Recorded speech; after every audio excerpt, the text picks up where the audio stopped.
Tayari hapa tuko na mmoja kati ya makomedian ambao wanafanya vizuri wakati wote. Joti, pole kwanza kwa msiba, lakini ningependa kusikia neno lako la kwanza baada ya kufika msibani hapa. Kwanza nimesema pole yetu wote kwa sababu mzee wetu ametangulia, na kwa wasanii tunapeana pole wote kwa sababu huu ni msiba ambao unatuhusu sisi wasanii na hata wale ambao si wasanii, lakini tuko hapa kwa ajili ya kutoa pole kwenye familia ya mzee wetu Onyango. Na jinsi ambavyo wewe binafsi ulipata taarifa ya kifo cha marehemu Onyango?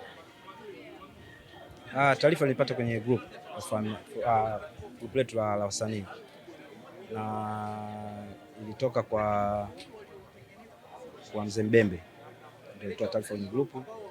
Kwa hiyo akasema hapa lazima tushiriki, kwa sababu licha yote, kwa sababu Onyango ni mmoja kati ya waasisi kama waasisi wengine ambao wametangulia mbele yake, kama kina mzee Majuto. Tulikuwa tunawasikia tukiwa wadogo na ni waanzilishi wa comedy pia.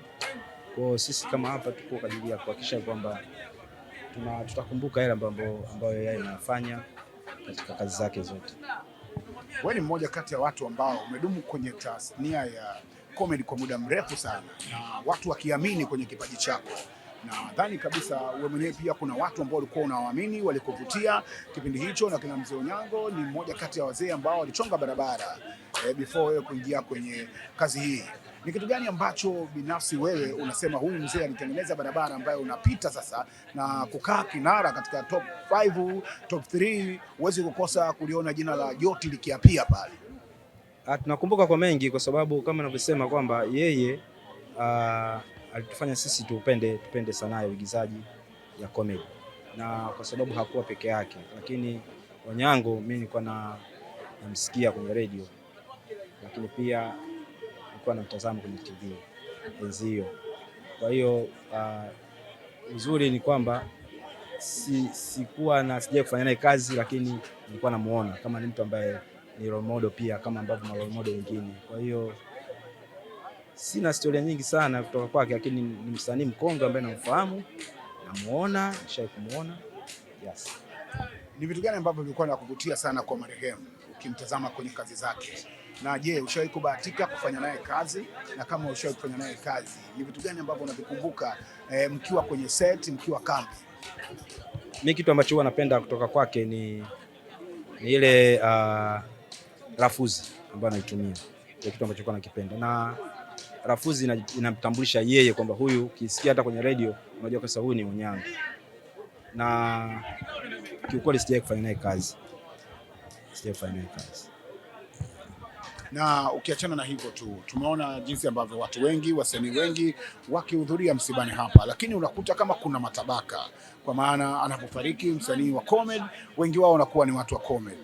Anapofariki bongo movie, kwa maana serious, wanakuwa watu wa serious. Wanapofariki bongo flavor, wanakuwa watu wa bongo flavor. Neno lako ni lipi inapotokea tatizo kwa msanii, tukiachana na magrupu kwamba huyu anaimba, huyu anafanya comedy, huyu anafanya serious, kama Joti? Neno lako ni lipi na ujumbe wako ni upi kwa wasanii?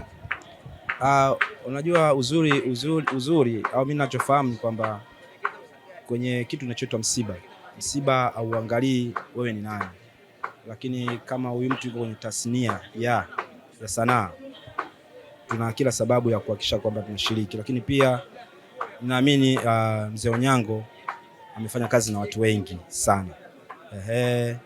Siwezi kuwataja, lakini unaona kabisa kwamba mtu alikuwa na mchango katika kazi hii, lakini pia ameshirikiana na watu.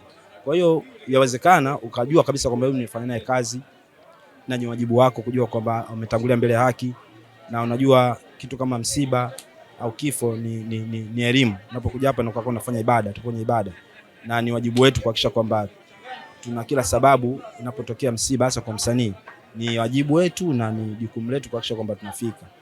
Inapotokea issue ya magrupu kama ulivyosema, hii inakuwa ni mtu au watu wenyewe wanapoamua kufanya hicho kitu, lakini sioni kama ni kitu kizuri sana, kwa sababu kifo ni cha wanadamu na inapotokea kifo ni wajibu kuhakikisha kwamba unafika, kuhakikisha kwamba unaweza kujitoa kwenye kile ambacho kinawezekana unapofika msibani.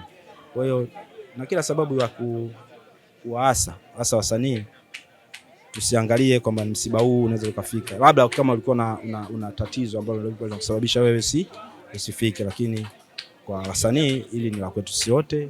Kwa tuna kila sababu ya kuhakikisha tunashiriki hasa katika kuhakikisha kwamba anatangulia katika nyumba yake ya milele. Na nilipata bahati ya kuzungumza na Steve Nyerere siku ya jana, na alizungumza na kuwataka baadhi ya wasanii ambao huishia tu kuposti kwamba fulani amefariki jamani na vitu kama hivyo, lakini kutokea kwenye misiba inakuwa ni ngumu sana, na akasema watu wasiishie kuposti, watakuwa kufika kwa ajili ya kuwafariji wafiwa na kushiriki mazishi. Labda ujumbe huo kwako wewe unauchukuaje? Nisiwe tofauti naye sana, kwa sababu naweza kusema wasanii tunajijua, lakini ni vema napotokea msiba kama wa msanii na kila sababu ya kufika. Kuna excuse ambazo zinakuwepo binadamu, labda unaumwa na nini, lakini kama upo na unaweza kuja, kwa nini usije? Kwa sababu na hii ndio nazungumza matabaka yenyewe, kwamba unaweza kaona kwamba leo imetokea kwa fulani, mimi kwangu haitotokea. Hakunaga kitu kama hicho. Msiba huwa hauangalii unaenda wapi, au angalia kwamba leo unamkuta fulani, unaweza kumkuta mtu yote, lakini hii ni wajibu wetu kuvuta nguvu au kuwa pamoja katika kufanya nini, kuhakikisha kwamba inapotokea tatizo la wasanii tushiriki wote kwa pamoja. Neno lako kwa msiba huu unatufunza kitu gani sisi ambao tumebaki? Tunajua sisi wote tutarudi kwake Mwenyezi Mungu muumba wa mbingu na ardhi. Neno langu mimi kubwa ni kwamba of course njia yetu ni moja, na kifo wanasemaga ni fumbo, lakini mimi nasema kifo ni elimu.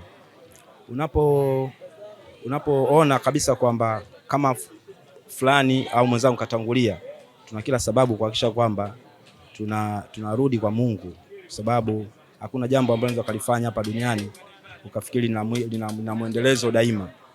Lazima tujue kwamba sisi wote kwa Mungu tutarejea. Kwa hiyo tuna kila sababu ya kujua kwamba turudi, tutende mema ambayo Mungu anapendezwa nayo, na tuhakikishe kwamba siku moja leo hii mwenzetu au baba yetu Onyango ametangulia na sisi tutafuata.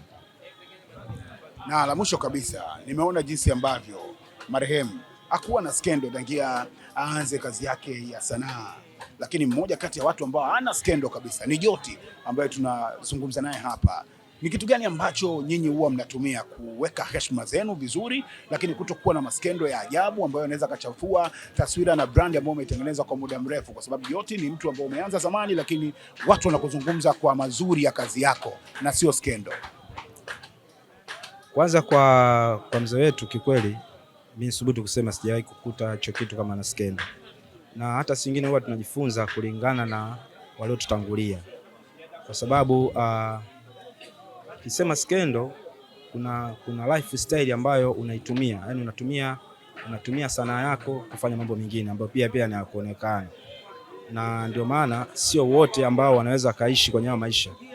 Lakini pia narudia pale point yangu ile kwamba kuna kila sababu ya kujifunza kwa waliotutangulia na ambao leo hii hawapo.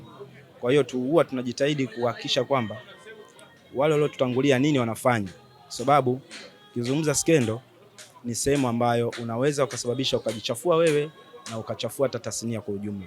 Kwa hiyo ninachowaambia ni kwamba tujitunze, lakini tuelewe nini tunafanya katika hii tasnia na tasnia inataka nini.